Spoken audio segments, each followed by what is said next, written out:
जय Siya Ram everyone, welcome back to my channel Shweta Rajput versatile. तो भक्तों, आज मैं आपको निर्जला एकादशी व्रत कथा सुनाने जा रही हूँ, तो कृपया करके ये कथा ध्यानपूर्वक सुनिएगा।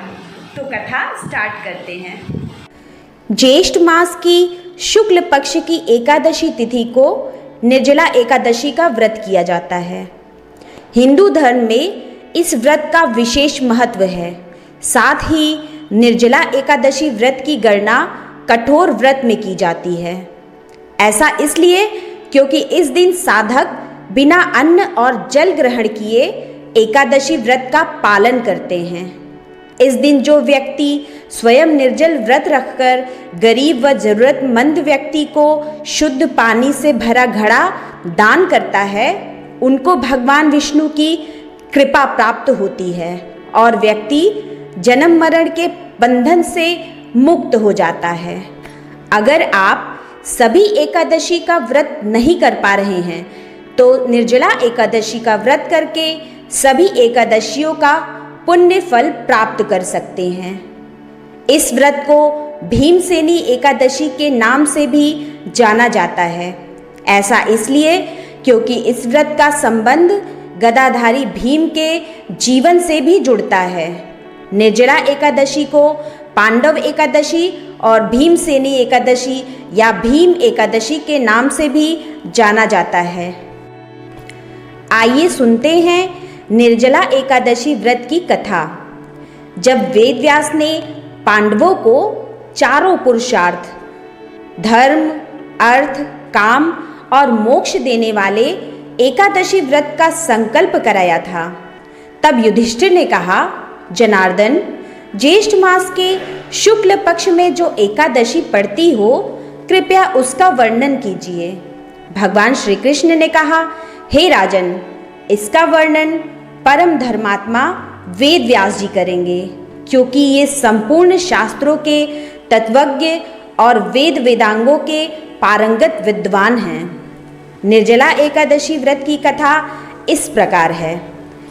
भीमसेन व्यास जी से कहने लगे, हे पितामह, भ्राता युधिष्ठिर, माता कुंती, द्रौपदी, अर्जुन, नकुल और सहदेव आदि सब एकादशी का व्रत करने को कहते हैं, परंतु महाराज, मैं उनसे कहता हूँ कि भाई, मैं भगवान की शक्ति पूजा आदि तो कर सकता हूँ, दान भी दे सकता हूँ, परंतु भोजन के बिना नहीं रह सकता।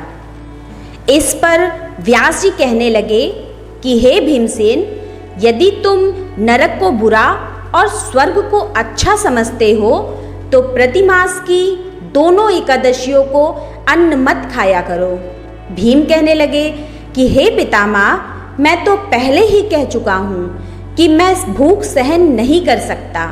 यदि वर्ष भर में कोई एक ही व्रत हो तो वो मैं रख सकता हूँ, क्योंकि मेरे पेट में वृक्क नाम वाली अग्नि है, सो मैं भोजन किए बिना नहीं रह सकता। भोजन करने से वो शांत रहती है, इसलिए पूरा उपवास तो क्या, एक समय भी बिना भोजन किए रहना कठिन है। अतः आप मुझे कोई ऐसा व्रत बताइए जो वर्ष में केवल एक बार ही करना पड़े और मुझे स्वर्ग की प्राप्ति हो जाए। श्री व्यास जी कहने लगे कि हे पुत्र, बड़े बड़े ऋषियों ने बहुत शास्त्र आदि बनाए हैं, जिनसे बिना धन के थोड़े परिश्रम से ही स्वर्ग की प्राप्ति हो सकती है। इसी प्रकार शास्त्रों में दोनों पक्षों की एकादशी का व्रत मुक्ति के लिए रखा जाता है। व्यास जी के वचन सुनकर भीमसेन नरक में जाने के नाम से भयभीत हो गए और कांपकर कहने लगे कि अब क्या करूं? मास में 2 व्रत तो मैं कर नहीं सकता। हाँ, वर्ष में एक व्रत करने का प्रयत्न अवश्य कर सकता हूँ। अतः वर्ष में एक दिन व्रत करने से यदि मेरी मुक्ति हो जाए तो ऐसा कोई व्रत बताइए। ये सुनकर व्यास जी कहने लगे कि वृषभ और मिथुन की संक्रांति के बीच ज्येष्ठ मास के शुक्ल पक्ष की जो एकादशी आती है, उसका नाम निर्जला है। तुम उस एकादशी का व्रत करो। इस एकादशी के व्रत में स्नान और आचमन के सिवा जल वर्जित है। आचमन में 6 मासे से अधिक जल नहीं होना चाहिए, अन्यथा वो मद्यपान के सदृश हो जाता है। इस दिन भोजन नहीं करना चाहिए, क्योंकि भोजन करने से व्रत नष्ट हो जाता है। यदि एकादशी को सूर्योदय से लेकर द्वादशी के सूर्योदय तक जल ग्रहण न करे तो उसे सारी एकादशियों के व्रत का फल प्राप्त होता है। द्वादशी को सूर्योदय से पहले उठकर स्नान आदि करके ब्राह्मणों को दान आदि देना चाहिए। इसके पश्चात भूखे और सत्पात्र ब्राह्मण को भोजन कराकर फिर आप भोजन कर लेना चाहिए। इसका फल पूरे 1 वर्ष की संपूर्ण एकादशियों के बराबर होता है। व्यास जी कहने लगे कि हे भीमसेन, ये मुझको स्वयं भगवान ने बताया है। इस एकादशी का पुण्य समस्त तीर्थों और दानों से अधिक है। केवल एक दिन मनुष्य निर्जल रहने से पापों से मुक्त हो जाता है। जो मनुष्य निर्जला एकादशी का व्रत करते हैं उनकी मृत्यु के समय यमदूत आकर नहीं घेरते, वरन भगवान के पार्षद उसे पुष्पक विमान में बिठाकर स्वर्ग को ले जाते हैं। अतः संसार में सबसे श्रेष्ठ निर्जला एकादशी का व्रत है, इसलिए यत्न के साथ इस व्रत को करना चाहिए। उस दिन ओम नमो भगवते वासुदेवाय मंत्र का उच्चारण करना चाहिए और गौदान करना चाहिए। इस प्रकार व्यास जी की आज्ञा अनुसार भीमसेन ने इस व्रत को किया। इसलिए इस एकादशी को भीमसेनी या पांडव एकादशी भी कहते हैं।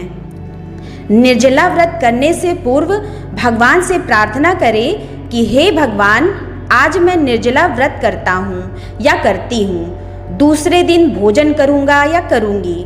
मैं इस व्रत को श्रद्धा पूर्वक करूँगी। अतः आपकी कृपा से मेरे सब पाप नष्ट हो जाए। इस दिन जल से भरा हुआ एक घड़ा वस्त्र से ढककर स्वर्ण सहित दान करना चाहिए। जो मनुष्य इस व्रत को करते हैं उनको करोड़ पल सोने के दान का फल मिलता है, और जो इस दिन यज्ञादिक करते हैं उनका फल तो वर्णन ही नहीं किया जा सकता। इस एकादशी के व्रत से मनुष्य विष्णु लोक को प्राप्त होता है। जो मनुष्य इस दिन अन्न खाते हैं वे चांडाल के समान हैं, वे अंत में नरक में जाते हैं। जिसने निर्जला एकादशी का व्रत किया है वो चाहे ब्रह्म हत्यारा हो, मद्यपान करता हो, चोरी की हो या गुरु के साथ द्वेष किया हो, मगर इस व्रत के प्रभाव से स्वर्ग जाता है।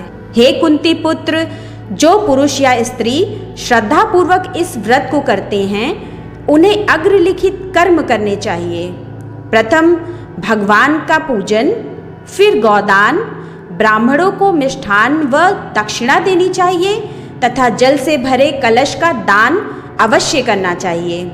निर्जला के दिन अन्न, वस्त्र, उपहान यानी जूती आदि का दान भी करना चाहिए।